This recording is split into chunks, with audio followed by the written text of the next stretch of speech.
तो मैं अपने प्रशांत किशोर साहब को समस्तीपुर की धरती का पहली बार आगमन हुआ है हमारी नजर में, हमसे पहली मुलाकात हुई है, इसके लिए मैं तहे दिल से उनको धन्यवाद देती हूँ, उनका स्वागत करती हूँ और उनसे बहुत उम्मीद के साथ हम लोग आज मिले आए हैं। इनके साथ ये आए हैं महिलाओं के लिए क्या क्या करेंगे वो भी जरा आज इनको बता देना पड़ेगा, तो महिलाओं को आप क्या क्या सुविधा देंगे, क्योंकि हर पार्टी महिला को ठगता है, तो ये कर देंगे वो कर देंगे वो कर देंगे, और टिकट देने के टाइम में सबसे कम महिला को टिकट मिलता है।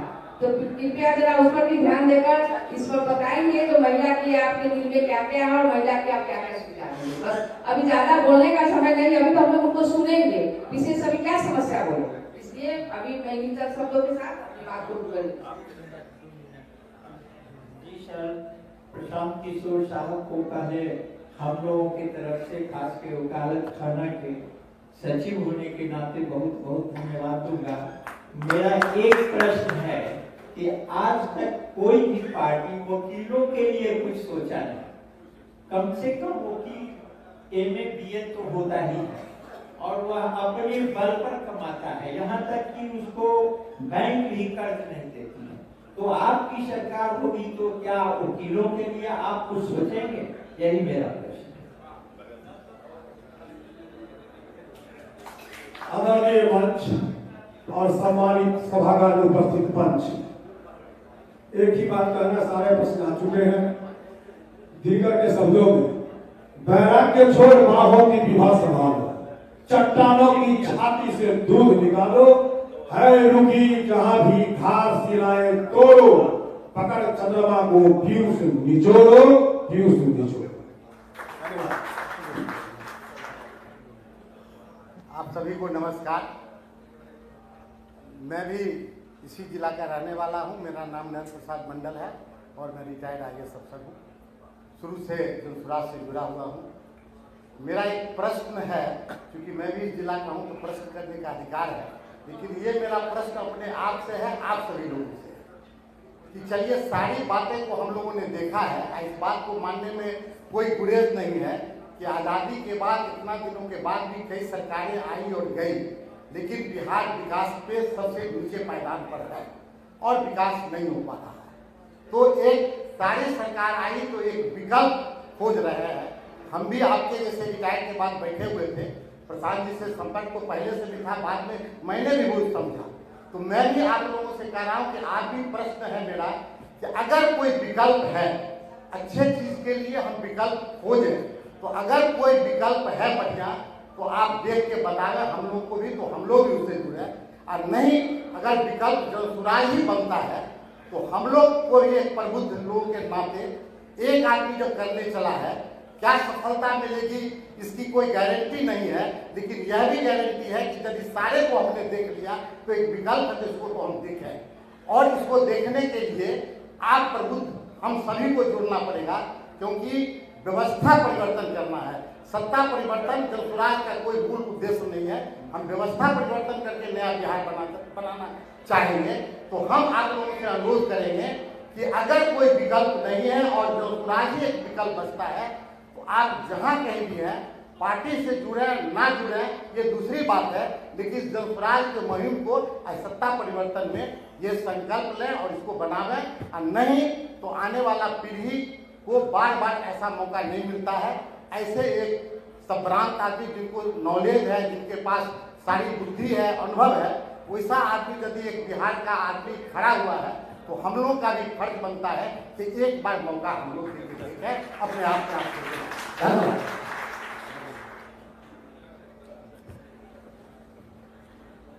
आदरणीय प्रशांत किशोर जी, मेरा नाम डॉक्टर DS सिंह है। मैं बिहार स्टेट का पास्ट प्रेसिडेंट हूँ और अभी वर्तमान में CLOC मेंबर एडवाइजर नई दिल्ली का और joint secretary doctor Hitesh Sinha institute के ज्वाइंट सेक्रेटरी हैं। समस्तीपुर बिहार में के पहला डिस्ट्रिक्ट है जो कि यहाँ से वही बिहार स्टेट में नहीं बना, और हम लोगों ने पूरे हिंदुस्तान में एक यूनिक है कि अपना जमीन खरीद के हम लोग आई बिल्डिंग बनाया है, और हमारे सारे डॉक्टर यहाँ पर जो है सारे लोग यूनाइट हैं, और हम लोग बिना किसी इलेक्शन का हर साल हम लोग चुनाव करते हैं। आज हम करीब 1 साल से जुड़े हुए हैं और संचालन हुआ था उसमें मैं भागीदारी हुए थे और सर के द्वारा मुझे स्टेट कमेटी में भी रखा गया था। आज का दिन हम इससे सवाल नहीं करने का है और नहीं कोई डिमांड करने का है। हमारी समझ से आज का दिन है हम लोग सर को ताकत दें, जन सुधार को ताकत दें और हम लोग मिलजुल के इस समाज को बदलने के लिए और जो अभी सरकारें हैं सरकार या विपक्ष में हो उसका एक विकल्प दें और विकल्प में जब हमारी सरकार जन स्वराज की आ जाएगी तो हम लोग अपने सारे सुझाव सर से हम लोग करवाएंगे और मुझे उम्मीद है कि जो इनका विचारधारा है जो इनका सोच है हमारे लिए ये सार्थक होंगे और सोच अच्छी होगी। मैं अपने डॉक्टरों से जो है कि अपनी ओर से पूरे बिहार ही में जो है अपील करूंगा और हमारी कोशिश रहेगी कि इनको सपोर्ट मिले और जन स्वराज आगे बढ़े। धन्यवाद। समस्तीपुर हॉस्पिटल। सर से मेरा सवाल है कि हमारे बिहार के वोटर्स का मूल मुद्दों से हट करके विभिन्न वोट बैंक के रूप में विभिन्न वर्गों में बटे हुए हैं। प्रधान सर इस विभिन्न वर्ग के वोट बैंक को किस तरह से समझा पाएंगे और एकजुट कर पाएंगे, हमारा इस पर दृष्टिकोण रखेंगे सर।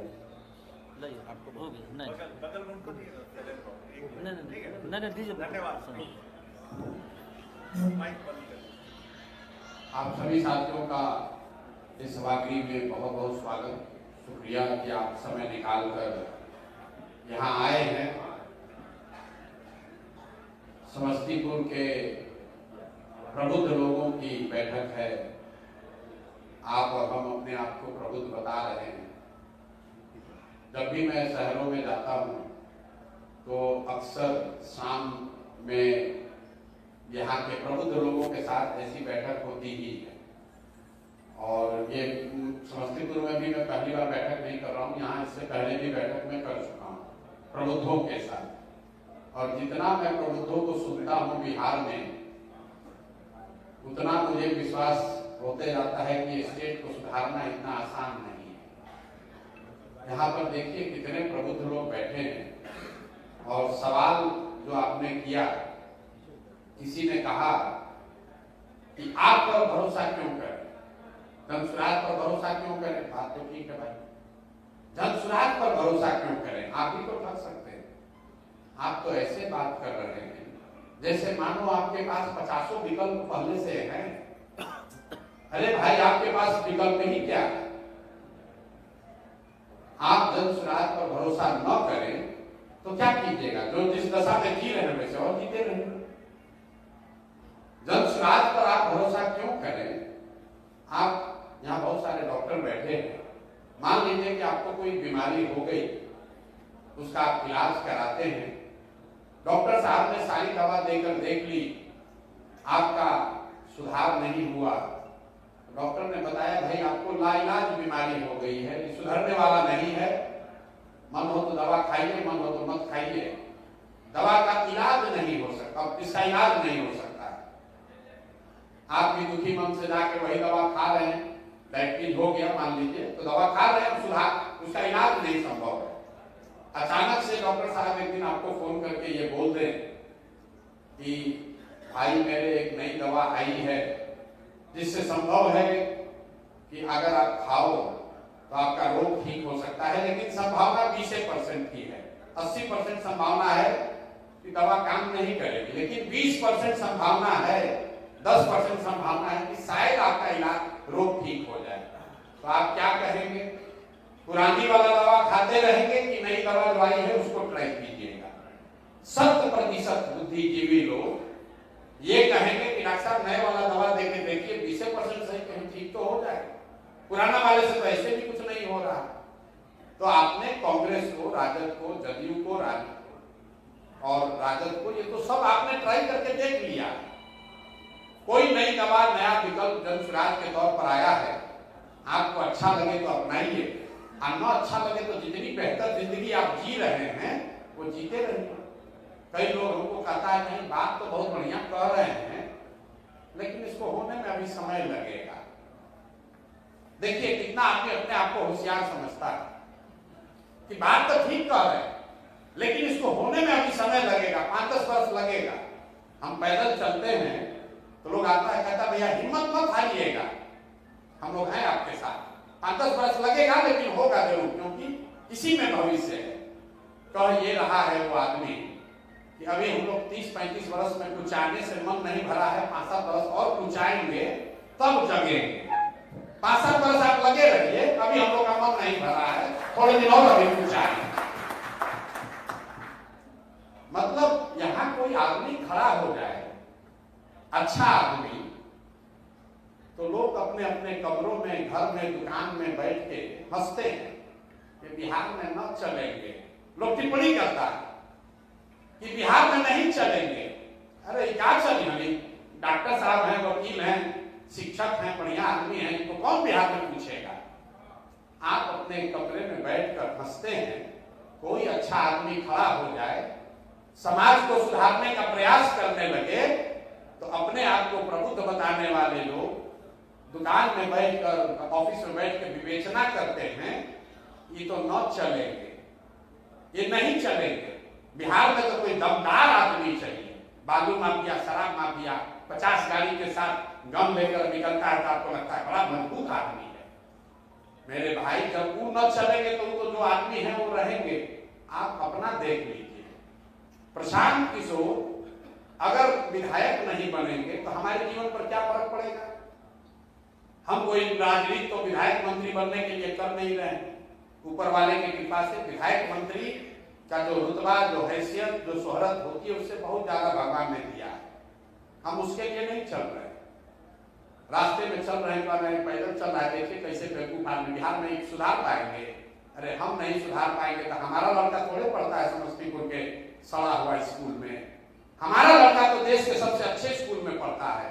चिंता आपको होनी चाहिए कि सुधार का कोई मौका दिख रहा है, फिर भी आप बैठकर विवेचना कर रहे हैं। तो बिहार के बुद्धिजीवियों के लिए ग्रीस के एक बहुत बड़े दार्शनिक प्लेटो ने एक बात कही जो मैं हर सभा में कहता हूं, if you do not participate in democracy, be ready to be ruled by your इंफीरियर्स।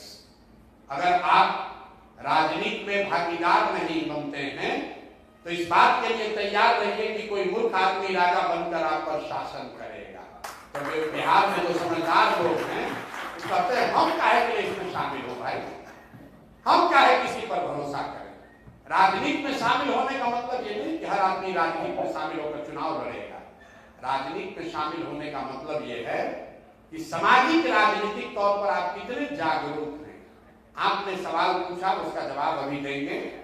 शिक्षा कैसे सुधारिएगा, भ्रष्टाचार कैसे रुकेगा, जनसुराज कैसे जीतेगा, जाति से कैसे निपटिएगा, इसमें कोई ऐसा सवाल नहीं है जो पिछले 2.5 वर्ष में बिहार के गांव-गांव में जाकर हमने नहीं बताया।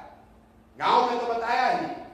आप दिन भर लोग कहता है कि भैया जनसुराज की बड़ी चर्चा है, लेकिन अभी गांव देहात में मजदूर जो है, कम गरीब तबका है, पढ़ा लिखा नहीं है, उस तक बात नहीं पहुंची है। कैसे जीतिएगा? हमारी चिंता ये नहीं है कि जो समाज में सबसे पीछे है, अनपढ़ है, मजदूरी कर रहा है, उस तक जनसुराज की बात नहीं पहुंची। हमारी चिंता ये है कि जो पढ़े लिखे हैं, दिन भर मोबाइल देख रहे हैं, सुन रहे हैं, समझ रहे हैं, वो भी समझ कर भी नहीं समझना चाह रहे। क्योंकि बिहार में चुनाव जीतने के लिए आपको अंतिम व्यक्ति तक पहुंचना जरूरी नहीं है। 5 करोड़ लोग हर महीने मोबाइल के जरिए सोशल मीडिया देखते हैं इसी बिहार में। 5 करोड़ में अगर आधा आदमी भी बात समझकर ठीक से वोट कर दे तो व्यवस्था परिवर्तन, सत्ता परिवर्तन, सब परिवर्तन हो जाएगा। लेकिन आपको वो करना नहीं, ये हम नहीं कह रहे। अभी 6 महीना पहले आप वोट दिए, 6 महीना पहले आपने वोट दिया है, और यहाँ बैठा हुआ आदमी, कोई एक आदमी नहीं है जिसने शिक्षा के लिए वोट दिया हो या रोजगार के लिए वोट दिया है। सवाल तो किए ही जा रहे हैं। किसको वोट दिया है आपको हमसे बेहतर पता है। इस जिले में जब हम 1-1.5 महीना पैदल चले तो सबसे ज्यादा लोगों ने बताया कि भैया यहाँ का विधायक और सांसद सब समस्तीपुर के बाहर का है। जिस जिले से कर्पूरी ठाकुर जैसा नायक पैदा हुआ, उस जिले में कोई काबिल आदमी नहीं है जो कि विधायक बन सके। कोई काबिल आदमी नहीं है जिसको आप सांसद चुनते हैं। आप जिसको भी चुनते हैं बाहर का ही। और सवाल सुनिए, लंबा लंबा लोग बात कर रहे हैं, भैया भ्रष्टाचार कैसे निपटेगा, भैया पढ़ाई कैसे सुधरेगा। कुछ नहीं सुधरेगा। क्यों सुधरेगा? 5000 गांव में हम पैदल गए हैं, हर सभा में, अभी सिंधिया में सभा करके आ रहे हैं। सबसे पहला सवाल हम करते हैं कि अच्छा ये बताइए कि और कुछ हो या न हो, आपके बच्चों के लिए पढ़ाई और रोजगार की व्यवस्था होनी चाहिए या नहीं होनी चाहिए? 70% लोग, चाहे वो पढ़े लिखे हो या अनपढ़, अगड़े हो या पिछड़े, हिंदू हो या मुसलमान, सब लोग कहता है ना भैया ये तो होना ही चाहिए। इसमें क्या ज्ञान की बात है? पढ़ाई रोजगार तो होना ही चाहिए। हम लोगों से हाथ उठवाते हैं इस सवाल पर, वीडियो बनवाते हैं, क्योंकि उसको पता नहीं है कि आगे क्या सवाल आ रहा है। सब कहता है नहीं पर होना ही चाहिए। फिर मैं उन्हीं लोगों से पूछता हूं, अपने अपने बच्चों का चेहरा याद करो और बताओ कि अपने बच्चे के नाम पर बताओ कि जीवन में पिछली बार कब तुमने पढ़ाई रोजगार के लिए वोट दिया। अपना अनुभव बता रहा हूं, आज तक बिहार के किसी जिले, किसी गांव में एक आदमी ने भी हाथ नहीं उठाया है कि हमने अपने बच्चों के पढ़ाई रोजगार के लिए वोट दिया। और इस सभा में भी बिना हाथ उठाए कह सकते हैं, दावा कर सकते हैं कि आपने भी नहीं दिया है। आपने भी वोट उसी 4 चीज पर दिया है जिस पर पूरा बिहार ने दिया है। चाहे तो जाति पर दिए होंगे, उससे बचे होंगे तो हिंदू मुसलमान बनकर दिए होंगे, दोनों से बच गए होंगे तो लालू के डर से भाजपा एनडीए को दिए होंगे, और नहीं तो भाजपा के डर से लालू जी को दिए होंगे। पांचवा कोई चीज नहीं, पांचवा कोई चीज है ही नहीं बिहार में। यहाँ लंबा लंबा सवाल लोग करता है, शिक्षा कैसे सुधरेगा, भ्रष्टाचार कैसे रुकेगा। गांव में जाते हैं लोग कहता है भैया बड़ा मुखिया चोर है, अरे नाली गली नहीं बनवाया, राशन कार्ड में पैसा लग रहा है, कोई अभी बता रहा था, सारी सरकारी योजनाओं में पैसा लग रहा है। भाई 3 बरस पहले मुखिया का चुनाव हुआ, गांव में चलिए 500-500 रुपया लेकर वोट बेचा आपने, मुर्गा भात खाकर जाति के नाम पर वोट दिया आपने, दूधू को पाउच पीकर वोट का सौदा किया आपने। तो आपका मुखिया विधायक चोर नहीं होगा तो हरिश्चंद्र होगा। अपने को इतना होशियार समझ रहे हैं। आप 500 रुपया लेकर वोट दीजिएगा, 30 लाख रुपया 50 लाख रुपया खर्चा करके कोई मुखिया बनेगा तो आपसे पैसा नहीं लेगा तो गेहूं बेचेगा। लेकिन बिहार का आदमी क्या सोच रहा है, हम लूट लें, हम लूट के अपना घर भर लें, बाकी सब ईमानदार हो जाए, हमारे यहाँ अच्छा रहे, भगत सिंह पैदा हो, हमारे यहाँ ना हो, दूसरे के यहाँ हो जाए। सबको चाहिए, सबको चाहिए बढ़िया चीज, अपने नहीं करना। इसीलिए ये दुर्दशा। आपने कहा कि बिहार में जाति से कैसे निपटिएगा, भाई साहब बता रहे हैं कि अपराधीकरण से कैसे रुकिएगा। ये तो 3 मिथ बैठाया हुआ है कि बिना जाति के कुछ नहीं हो सकता। कोई कहता है बाहुबल के बगैर नहीं होगा, कोई बता रहा है कि बिना पैसे के राजनीति नहीं होगा। इन तीनों बात को समझ लीजिए। जब भी आपको ये लगे कि बिहार में तो सिर्फ जाति पर ही वोट होता है, तो अपने आप से जरा सवाल पूछ लीजिए, यहाँ पर जितने लोग बैठे हैं, पिछली बार आपने किसको वोट दिया है? क्या वो सांसद प्रतिनिधि आपके जाति का है? आपने अपने जाति वाले को वोट नहीं दिया। कहीं कुछ लोग कहेगा तो रिजर्व सीट है इसलिए दिए थे। मेरे भाई बिहार में लोगों ने मोदी जी को वोट दिया है, बहुत लोगों ने। मोदी जी के जाति के कितने लोग बिहार में रहते हैं ये बता दीजिए। 18% मुसलमान लालू जी को वोट देता है। लालू जी की जाति और मुसलमान की जाति तो एक नहीं है। आप तुरंत कहिएगा ना भैया वो तो भाजपा के डर से देता है। ये भ्रम अपने दिल से निकाल दीजिए कि जाति के आधार पर ही वोट पड़ता है। वोट पड़ने के कई कारण हैं, जाति भी उसमें एक कारण है। जाति एकमात्र कारण नहीं है। अगर आपको ये विश्वास न हो तो आप आगे क्या होगा छोड़िए, पीछे क्या हुआ है उसको देखिए। 1984 में इसी बिहार में, समस्तीपुर में, पूरे बिहार में कांग्रेस को बहुत बड़ी सफलता मिली थी। 54 में 53 सीट वो लोग जीते थे। मैं आपसे पूछूंगा क्या हुआ, कांग्रेस कैसे जीत गई? लोग बताएंगे भैया ऐसा है कि उस समय इंदिरा जी की मृत्यु हुई थी, तो उनकी मृत्यु से जो सहानुभूति की लहर बनी, उसमें लोग जात पात भूल के सब लोग जाके कांग्रेस को वोट दिया। इस बात को लिख लीजिए कागज पे। दूसरा फिर पूछेंगे 1989 में क्या हुआ, बीपी सिंह को कैसे लोगों ने, जनता दल को कैसे पूरे बिहार में वोट दे दिया। उनके जाति के तो 3% लोग रहते हैं। तो लोग बताएंगे, लोग भैया बीपी सिंह को वोट नहीं दिया, तो बोफोर्स का जो मामला हुआ था, भ्रष्टाचार, बोफोर्स इतना बड़ा इशू बन गया कि हर व्यक्ति ने जाकर कांग्रेस के खिलाफ वोट दिया। इसको भी लिख लीजिए। फिर पूछेंगे 2014 में क्या हुआ, मोदी जी को कैसे वोट पड़ गया, भाजपा को वोट कैसे पड़ गया।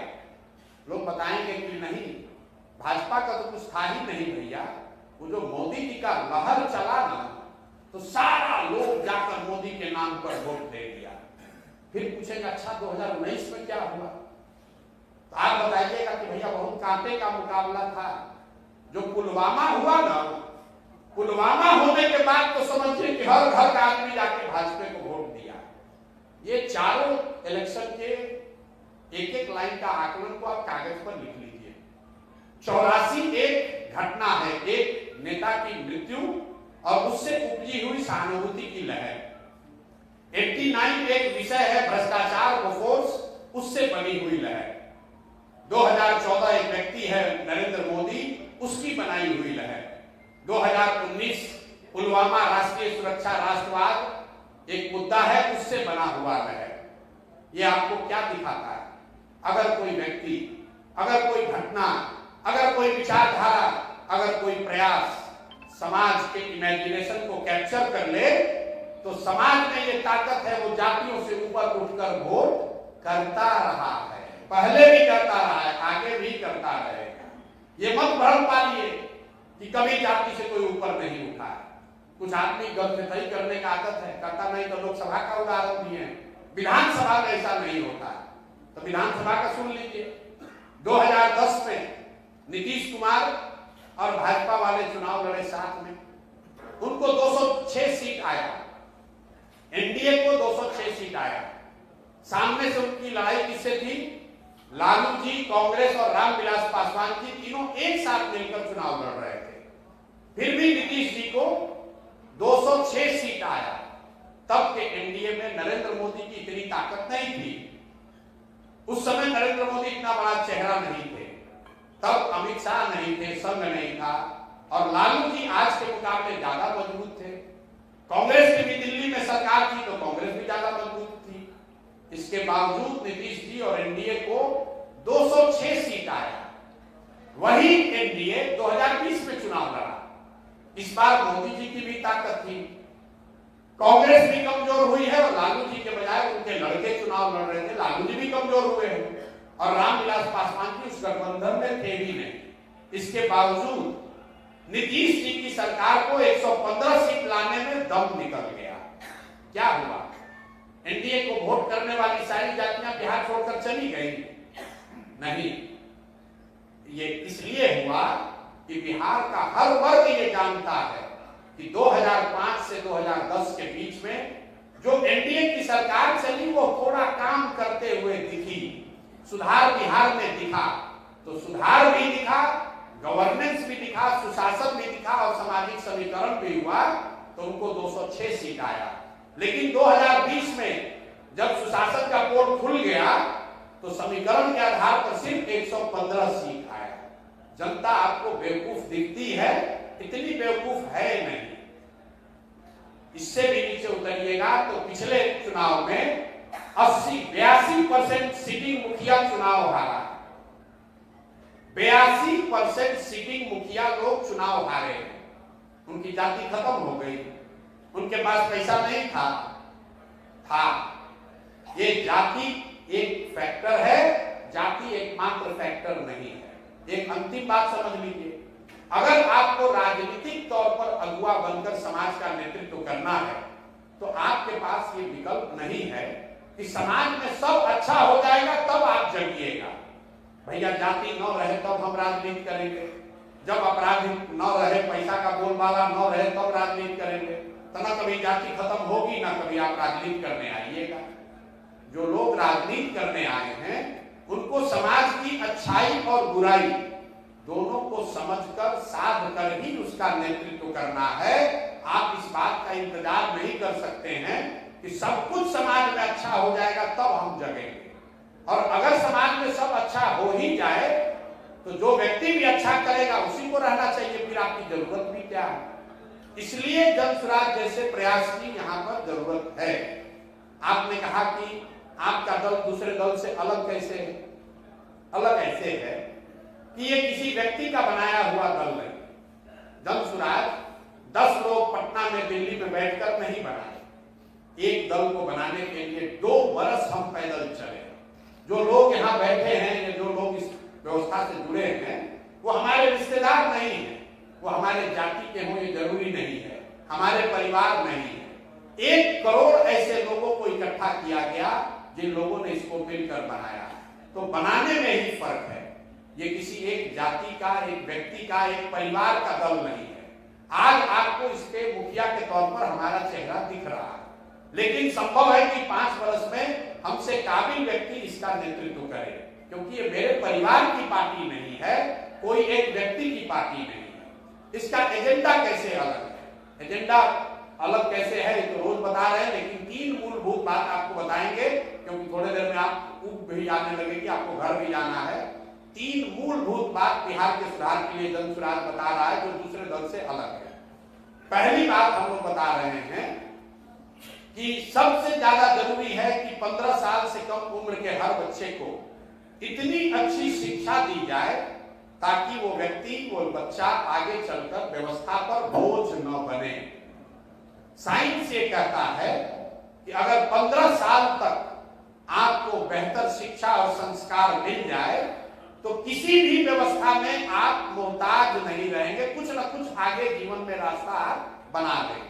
आपने, हमने, कई लोगों ने इसी बिहार की सड़ी गली व्यवस्था के सरकारी विद्यालय से पढ़कर अपना जीवन सुधारा। तो जन स्वराज की पहली सोच है कि 15 साल से कम उम्र के लोगों को इतनी अच्छी शिक्षा दी जाए कि वो आगे चलकर व्यवस्था पर बोझ न बने। कैसे दी जाएगी ये भी बताएंगे। दूसरा इसका स्तंभ ये है कि 15 साल से 50 साल के उम्र के लोगों को जिनको वापस ले जाकर स्कूल में पढ़ाया नहीं जा सकता है, उनके हाथ में पूंजी की व्यवस्था की जाए ताकि वो लोग अपने पैर पर खड़े हो सके, स्वरोजगार कर सके। मेरा ऐसा नहीं मानना है कि सरकारी नौकरी से या सिर्फ खेती और इंडस्ट्रियलाइजेशन से रोजगार मिल सकता है। अभी समझाएंगे क्यों नहीं। तीसरा इसका जो पहलू है कि जो लोग 60 साल से ज्यादा उम्र के हैं, जो ना पढ़ सकते हैं ना रोजी रोजगार कर सकते हैं, उन लोगों की चिंता सरकार को करनी चाहिए। इसलिए हम लोग कह रहे हैं कि 60 वर्ष से ज्यादा उम्र के हर व्यक्ति को कम से कम राज्य की ओर से 2000 रुपया का मासिक सहायता पेंशन मिलना चाहिए, जो कि बिहार के बजट के हिसाब से 4% राशि होगी 3 लाख करोड़ का। तो ये 3 बात बता रहे हैं। अब आपका सवाल होगा कि भाई कैसे शिक्षा दोगे जो अलग है, और कैसे लोगों को रोजगार दोगे। तो शिक्षा देने के लिए दुनिया भर के जो मॉडल हैं उसमें और बिहार के मॉडल में एक मूलभूत क्या कमी है कि बिहार में समतामूलक शिक्षा नीति बनाने के नाम पर यह प्रयास किया गया कि हर गांव, हर टोले में, हर पंचायत में विद्यालय खोल दिया जाए। नतीजा क्या हुआ? जहां बिल्डिंग है वहां शिक्षक नहीं है, जहां शिक्षक है वहां बिल्डिंग नहीं है, जहां दोनों है वहां पढ़ने पढ़ाने का साधन नहीं है, जहां तीनों है वहां बच्चे नहीं है, और जहां सब कुछ है वहां पढ़ाई नहीं है। कुछ लोगों को लगता है कि बिहार में खिचड़ी बंटने से स्कूल की व्यवस्था खराब हो गई। ये बिल्कुल गलत बात। अगर खिचड़ी बंटने से स्कूल की व्यवस्था खराब होती तो 6वां क्लास के ऊपर के स्कूल में तो खिचड़ी नहीं बंटता है, वहां पर पढ़ाई क्यों नहीं हो रही है? कुछ लोग, ज्ञानी लोग बताते हैं कि जो सारा शिक्षक आया है उसका क्वालिटी इतना खराब है, नियोजित शिक्षकों की क्वालिटी खराब होने से बिहार की शिक्षा व्यवस्था बिगड़ गई। ये भी गलत है, क्योंकि अगर नियोजित शिक्षकों से बिहार की व्यवस्था खराब होती तो पटना साइंस कॉलेज में पढ़ाई क्यों नहीं हो रहा है ये बता दीजिए। पटना कॉलेज में क्यों नहीं पढ़ाई हो रहा? वहां तो नियोजित शिक्षक नहीं है, वहां तो खिचड़ी नहीं बन रही है। तो पहले आप इसका कारण समझिए कि शिक्षा में गिरावट है क्यों। शिक्षा में गिरावट इसलिए है कि कहीं ना कहीं समाज और सरकार दोनों की नजर में शिक्षा की कोई महत्ता नहीं है। समाज का भी एक बड़ा वर्ग है जो स्कूल को सिर्फ साइकिल, पोशाक और खिचड़ी पाने का साधन जानता है। कॉलेज को इसलिए जाता है कि उसको डिग्री मिल जाए। गांव में आप जाइए, लोग मास्टर साहब को कह रहे हैं, लोग कहते हैं कि मास्टर साहब से सर बताइए हमारा अभी तक साइकिल का पैसा नहीं मिला है। वो व्यक्ति ये नहीं बताता है कि हमारा 10 दिन से स्कूल में पढ़ाई नहीं हो रहा है। सरकार भी ये सोचती है कि 50,000 करोड़ रुपया खर्चा हो रहा है, कि मास्टर साहब को इतना सैलरी दे रहे हैं, पढ़ा तो रहा नहीं है, तो चलो भाई इससे कुछ दूसरा ही काम करा लो। तो उससे वोटर लिस्ट बनवाता है, उससे सफाई का काम कराता है। तो जब तक समाज और सरकार दोनों की चेतना में शिक्षा की प्रमुखता नहीं होगी, तब तक शिक्षा व्यवस्था सुधर नहीं सकती है। दूसरी जो मैंने आपको बात बताई, जब इसका सुधार का रास्ता क्या है? सुधार का रास्ता है समाज को बताना, और दूसरा काम कि हर गांव और हर पंचायत में विद्यालय बनाने के बजाय, हर बच्चे तक अच्छा विद्यालय पहुंचाने के बजाय कुछ अच्छे विद्यालय बनाए जाए जहां बच्चों को पहुंचाया जाए। ये व्यवस्था स्कैंडिनेवियन कंट्रीज में, अगर आप फिनलैंड चलिएगा, दुनिया में सबसे अच्छी शिक्षा व्यवस्था मानी जाती है फिनलैंड की। पीसा की रैंकिंग है, उसमें नंबर 1 है। तो स्वीडन है, डेनमार्क है, फिनलैंड है, जो स्कैंडिनेवियन यूरोपियन कंट्री हैं, वहां पर लोगों ने क्या किया कि rather than taking school to the children, they have taken children to the school. मतलब जैसे जो शहरों में भी आप थोड़ा देखिएगा, आपके घर के बगल में स्कूल नहीं है, समस्तीपुर में कहीं एक अच्छा स्कूल खुला है, वहां आपका बच्चा गाड़ी से, स्कूल बस से, साइकिल से उस स्कूल तक जाता है। बिहार को अगर आप अध्ययन करेंगे, हम लोगों ने पाया कि अगर हर प्रखंड में 5 स्ट्रेटेजिक लोकेशंस पर गांव में अच्छे विद्यालय बना दिए जाएं और सारे गांव में स्कूल बस की सुविधा दे दी जाए, तो 20 मिनट के अंदर बिहार का हर बच्चा अच्छे स्कूल में जा सकता है। तो ये हम लोगों की नीति है कि आने वाले 10 वर्ष में हर प्रखंड में कम से कम 10 विश्व स्तरीय विद्यालय बनाए जाए। विश्व स्तरीय विद्यालय मतलब नेतरहाट का नाम आपने सुना होगा। नेतरहाट का मैं एग्जांपल इसलिए देता हूं कि आप उससे कोरिलेट कर पाए। नेतरहाट बिहार सरकार का स्कूल है, था, अभी तो झारखंड में है। एक विद्यालय से 1500 से ज्यादा IAS IPS बने, और ज्यादातर लोग जो उस विद्यालय में पढ़े वो मध्यम वर्गीय या निम्न वर्ग के परिवार से वहां पर लोग गए थे, आर्थिक नजरिए से। तो अगर नेतरहाट जैसा विद्यालय हर प्रखंड में आपको बनाना हो एक, तो पूरे बिहार में इसका खर्चा कितना आएगा? करीब करीब 15 से 17,000 करोड़ रुपया। इसलिए जनसुराज ने कहा कि हम लोग हर साल जो 60,000 करोड़ रुपया शिक्षा का बजट है, उसका 1/3 पैसा हम लोग खर्च करेंगे, ताकि हर प्रखंड में प्रति वर्ष कम से कम एक नेतरहाट के जैसा विद्यालय बन जाए, ताकि अगले 5 वर्ष में कम से कम 5 विद्यालय हो। दूसरी बात हमने क्या कही कि हम बनाएंगे 5 वर्ष में विद्यालय, लेकिन बच्चे का उम्र तो बढ़ रहा है। तो हम लोगों ने कहा, जो भाई साहब ने सवाल उठाया, कि जब तक सरकारी व्यवस्था नहीं बनती है, 10 वर्ष लगेगा, तब तक आपके पास ये विकल्प है कि आप अपने बच्चे को प्राइवेट स्कूल में भेजिए और उसका फीस सरकार भरेगी। अब तुरंत कुछ आदमी कहेगा, अरे भैया तो सब आदमी प्राइवेट में जाएगा। बिल्कुल नहीं जाएगा। अमेरिका में इसका पूरा एक्सपेरिमेंट किया गया, और भारत में भी आप देखिएगा, अगर आपसे ये पूछ लिया जाए कि पटना में आपका बच्चा प्राइवेट कॉलेज में पढ़ेगा कि साइंस कॉलेज में पढ़ेगा, तो 100% लोग कहेगा नहीं भैया साइंस कॉलेज में पढ़ेगा। अगर आपसे पूछा जाए कि आपके बच्चे को PMCH में मेडिकल करना है कि मणिपाल के प्राइवेट में मेडिकल करना है, 100% लोग कहेंगे कि नहीं PMCH में हमको मेडिकल करना है। तो सरकारी व्यवस्था जैसे जैसे सुधार होगा, ये एविडेंस वर्ल्ड वाइड बताता है कि लोग सरकारी विद्यालयों में पढ़ना प्रेफर करते हैं, और जैसे जैसे ये व्यवस्था बनेगी, लोग इसमें नेतरहाट में जाना चाहेंगे, किसी प्राइवेट विद्यालय में नहीं जाना चाहेंगे। लेकिन जब तक ये विद्यालय न बने तब तक गरीब का बच्चा सफर न करे, इसके लिए कहा कि अपने बच्चे को आप प्राइवेट स्कूल में भेजिए और उसका एक रेगुलेटेड फीस सरकार प्राइवेट विद्यालयों को दे सकती है। अंतिम बात इसमें समझिए कि जो सरकारी विद्यालय में बच्चा पढ़ता है वो फ्री में नहीं पढ़ता है। ये आपका भ्रम है कि वो फ्री में पढ़ रहा है। उसको सरकारी विद्यालय को चलाने में सरकार 60,000 करोड़ रुपया खर्च कर रही है। वो पैसा मुफ्त में नहीं है। सरकारी विद्यालय में शिक्षक को 50,000 रुपया मिल रहा है, प्राइवेट में 8,000 10,000 में लोग काम कर रहे हैं। तो अगर सरकार 10, 20, 25, 30% गरीब बच्चों को प्राइवेट में फीस भरने लगे तो उससे बजट का पैसा कम होगा, बढ़ेगा नहीं। ये उल्टा गणित है। प्राइवेट में अगर बच्चा पढ़ने लगे तो सरकारी खर्चा कम होगा और जो पैसा बचेगा उससे नए विद्यालय, नए तरह की शिक्षा व्यवस्था बनाने का ये जन स्वराज की सोच है। दूसरी बात आपने कही पलायन को लेकर, पलायन रोजगार कैसे खत्म होगा। कुछ लोगों को लगता है कि भैया कृषि से यहाँ सुधार होगा, कुछ लोगों ने बताया कि इंडस्ट्रियलाइज्ड होना चाहिए। तो अगर आप पहले रोजगार को समझना चाहते हैं तो सबसे पहले समझिए कि रोजगार के सृजन के कितने अवसर हैं। पूरी जो इकोनॉमी है, अर्थव्यवस्था है, उसके 3 स्तंभ हैं।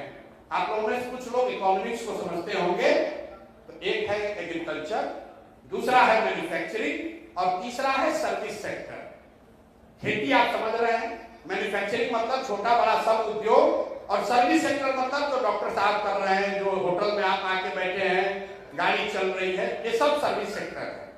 तो पूरी इकोनॉमी को अगर आप समझिएगा तो कृषि और मैन्युफैक्चरिंग दोनों को मिलाकर इकोनॉमी 35% होता है। सिर्फ 35% ही अर्थव्यवस्था कृषि और इंडस्ट्री से रिलेटेड है, 65% सर्विस सेक्टर है।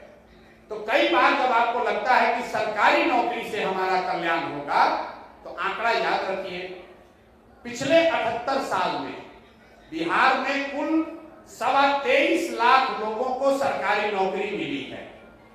मतलब आज अगर आप चपरासी से लेकर मुख्य सचिव तक सबकी सूची बनाइएगा तो सिर्फ 23.25 लाख लोगों को ही बिहार में आज सरकारी नौकरी है। मतलब 2% से कम लोग। पूरे देश में सिर्फ 3% लोग सरकारी नौकरी करते हैं। इसका मतलब यह है कि किसी भी हालत में सरकारी नौकरी वो जरिया नहीं है जिससे कि पूरे समाज को रोजगार दिया जा सके। दूसरा, अगर इसमें आप प्राइवेट सेक्टर, फैक्ट्री, छोटी बड़ी जोड़ दीजिएगा तो भी 30% से ज्यादा लोगों को उससे नौकरी नहीं मिल सकती है। तो जिन देशों में लोगों को 100% रोजगार मिला, उन्होंने क्या किया? उन्होंने अपने समाज में लोगों को पढ़ाया और पढ़ाने के बाद उनके हाथ में पूंजी मुहैया कराया ताकि हर व्यक्ति कुछ न कुछ रोजी रोजगार कर सके। तो बिहार में पलायन, गरीबी का सबसे महत्वपूर्ण पहलू है पूंजी का न होना। लोगों के पास पूंजी नहीं है। क्यों नहीं है? वो इसलिए कि पूंजी के आधारभूत 2 स्रोत हैं। एक, जो पैसा आप कमाते हैं, कमाने के बाद खर्च के बाद जो बच गया वो आपकी पूंजी हुई। और दूसरा पूंजी का स्रोत है बैंक, जिसको आप बोरोड कैपिटल कहते हैं, पैसा कर्ज लेते हैं। मान लीजिए कि आप 1 लाख रुपया कमाए, 80,000 रुपया आपका खर्च हुआ, 20,000 रुपया आपका बचा, आपको गाड़ी खरीदनी है तो 20,000 रुपया आपका कैपिटल है और आप बैंक से 2 लाख रुपया लोन लेकर गाड़ी खरीदते हैं। तो बिहार में ये दोनों स्रोत बंद है। यहां पर प्रति व्यक्ति आय, बिहार में प्रति व्यक्ति आय करीब है 34,000 रुपया सालाना। इसका मतलब है कि यहां पर 100 में 80% लोग दिन में 100 रुपया भी नहीं कमाते हैं। इसको ध्यान रखिए, बिहार में रहने वाला 100 में 80 आदमी दिन में 100 रुपया भी नहीं कमाता है। कोई ज्ञानी आदमी खड़ा होकर कहेगा कि 300 रुपया तो मजदूरी है, 100 रुपया कैसे नहीं कमाएगा? इसलिए नहीं कमाएगा कि एक आदमी घर में मजदूरी करता है, पत्नी बाल बच्चा मिलाकर 5 आदमी है तो प्रति व्यक्ति 60 रुपया होगा और उसको भी अगर 15 दिन रोजगार मजदूरी मिली तो प्रति व्यक्ति 30 रुपया होगा। कहने का मतलब यह है कि सरकारी आंकड़ा बता रहा है कि 100 में 80 लोग हर दिन 100 रुपया भी नहीं कमाते हैं। तो जो साइंस बताता है कि जब आपकी आमदनी इतनी कम हो तो 90% से ज्यादा पैसा आप सिर्फ सर्वाइवल के लिए खर्च करते हैं, मतलब पेट भरने के लिए और दवा दारू के लिए और बेसिक कपड़ा खरीदने के लिए। पूंजी का तो सवाल ही नहीं है। दूसरा पूंजी यहाँ इसलिए नहीं है कि यहाँ पर बैंक आपको कर्ज नहीं देते हैं। ये आरबीआई एक आंकड़ा जारी करता है जो ये दिखाता है कि कितनी पूंजी की उपलब्धता है। इसको कहते हैं सीडी रेशियो। आप लोग प्रबुद्ध है तो इसको ध्यान से सीखिए, समझिए। बिहार में कोई इसकी चर्चा करेगा नहीं। आरबीआई एक आंकड़ा जारी करता है जिसको कहते हैं सीडी रेशियो, जो ये बताता है कि समाज में पूंजी कितना उपलब्ध है। देश में कानून है एक तरह से कि बैंकों को जितना पैसा मिलता है, जितना पैसा हम और आप बैंक में जमा करते हैं, बैंकों की ये वैधानिक जिम्मेवारी है कि कम से कम 70% पैसा वापस वो समाज को पूंजी के तौर पर, कैपिटल के तौर पर दे। और ये आंकड़ा हर 15 दिन पर जारी होता है आरबीआई से। देश में आज सीडी रेशियो है 74%, 74%। मतलब पूरे देश के लोगों ने बैंकों में अगर 100 रुपया जमा किया तो 74 रुपया बैंकों ने वापस ऋण के तौर पर दिया, आपको घर बनाने के लिए, गाड़ी खरीदने के लिए, पढ़ाई के लिए, खेती के लिए, बिजनेस के लिए। बिहार में रेशियो कितना है? बिहार में 1990 से लेकर पिछले वर्ष तक सीडी रेशियो है 40%। मतलब यहाँ के लोग अगर 100 रुपया बैंक में जमा करते हैं तो 40 रुपया ही बैंक वापस देता है। इसका नतीजा क्या हुआ? पिछले वित्तीय वर्ष में बिहार की गरीब जनता ने, आपने, हमने कुल 4,21,000 करोड़ रुपया बैंकों में जमा किया। बैंकों में हमने आपने मिलकर जमा किया 4,21,000 करोड़ रुपया। 70% सीडी रेशियो के हिसाब से करीब करीब 2,90,000 करोड़ रुपया बिहार के लोगों को मिलना चाहिए था, रोजी रोजगार के लिए, बिजनेस के लिए, घर के लिए, गाड़ी के लिए। मिला कितना? 1,61,000 करोड़। ये मेरा आंकड़ा नहीं है, आरबीआई का आंकड़ा है। जाइएगा, अभी यूट्यूब पर दिखेगा। बाकी पैसा कहां गया? बाकी पैसा बैंकों ने बिहार से ट्रांसफर कर दिया गुजरात में, कर्नाटक में, आंध्र प्रदेश में, तेलंगाना में, केरल में, तमिलनाडु में। उन राज्यों में सीडी रेशियो कितना है? 94, 95, 100, 105। मतलब अगर गुजरात में या आंध्र प्रदेश में लोगों ने 100 रुपया जमा किया तो 95 रुपया उनको ऋण के तौर पर वापस मिला।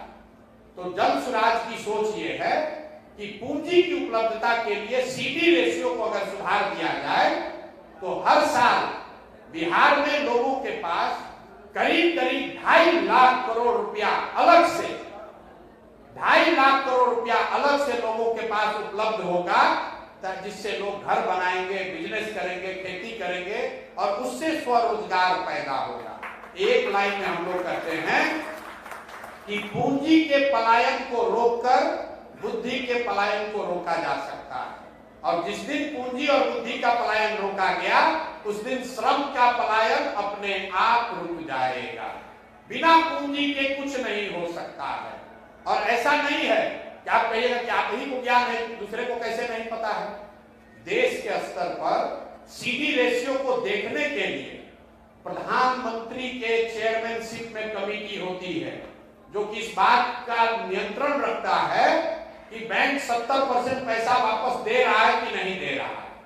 राज्य के स्तर पर कमेटी का चेयरमैन मुख्यमंत्री स्वयं होता है, लेकिन जैसे यहाँ दरोगा मुख्यमंत्री की बात नहीं सुन रहा है, जैसे यहाँ का सीओ, बीडीओ, डॉक्टर, शिक्षक नहीं बात सुन रहा है, वैसे बैंकर भी नहीं सुन रहा है।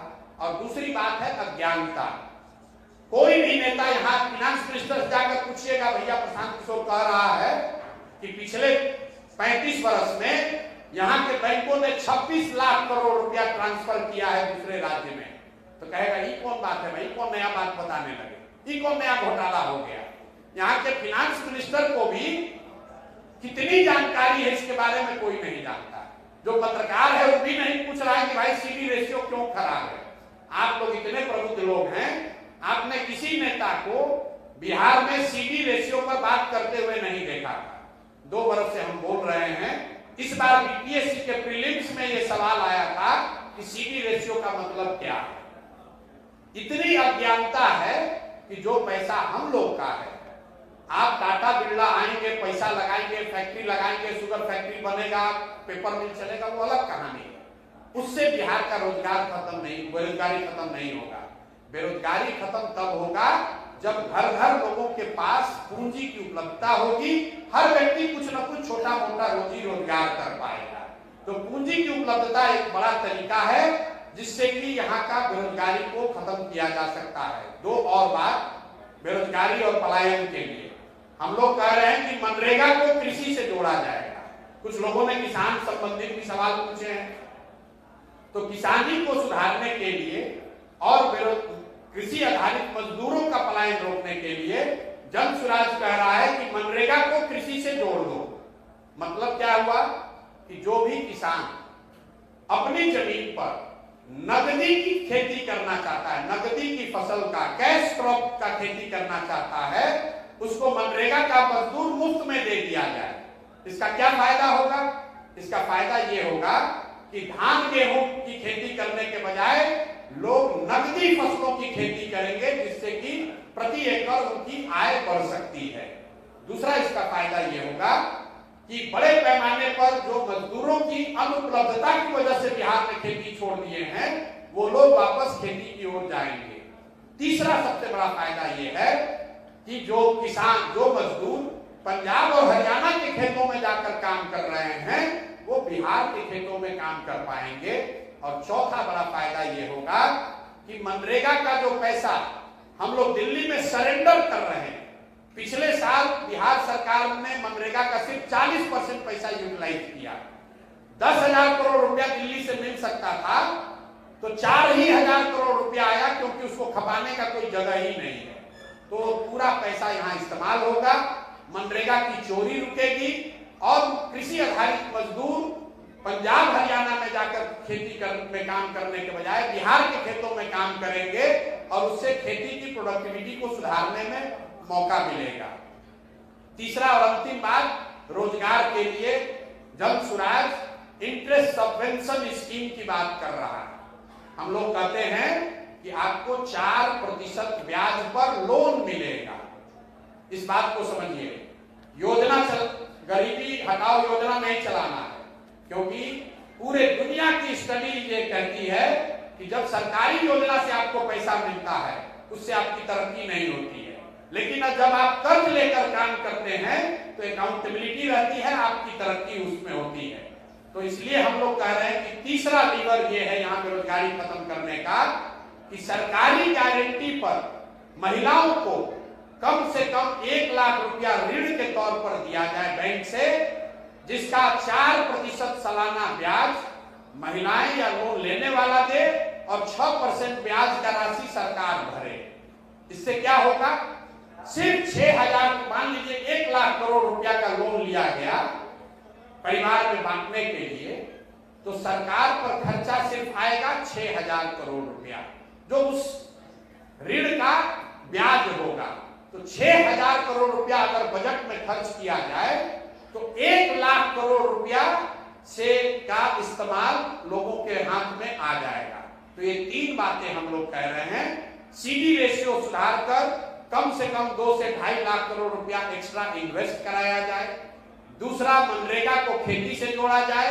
और तीसरा, हर वो परिवार जो छोटा मोटा रोजी रोजगार करना चाहता है, उसको 4% सालाना ब्याज पर कर्ज मुहैया कराया जाए, ताकि हर युवा, हर लड़का, हर महिला कुछ न कुछ रोजी रोजगार कर सके। तो शिक्षा और रोजगार को लेकर ये जन स्वराज की सोच है। और दुनिया में जितने भी लोगों को मैं जानता हूं जो डेवलपमेंटल इकोनॉमिस्ट हैं, जो इन विषयों को समझते हैं, उसमें से कई लोग जो बिहार के हैं, आप जानते हैं रघुराम राजन बहुत बड़े इकोनॉमिस्ट हैं। आपको नहीं मालूम है कि उनसे भी बड़े इकोनॉमिस्ट का नाम प्राची मिश्रा है, जो बिहार की लड़की है, उनसे ज्यादा बड़ी इकोनॉमिस्ट है। ऐसे बहुत सारे लोगों को इकट्ठा करके, बात करके, चर्चा करके ये योजनाएं बनाई गई हैं और हर आदमी का मानना है कि ये निश्चित तौर पर बिहार में इस चीज को सुधारा जा सकता है। लेकिन ये सब तब होगा जब बिहार की जनता जगेगी, जगकर उसके लिए वोट करेगी। वरना सब बात होने के बाद जाकर कहेगा, मोदी जी का भाषण सुना कि अयोध्या में रामलला का मंदिर बन गया है, अब जाके वोट दबा देगा, तो फिर वही भोगेगा। हम लोग का अपना काम। और अंतिम बात समझिए, प्रयास आप करें या हम करें, प्रयास आज हो या 10 वर्ष के बाद हो, करना तो किसी न किसी बिहार के व्यक्ति को ही पड़ेगा।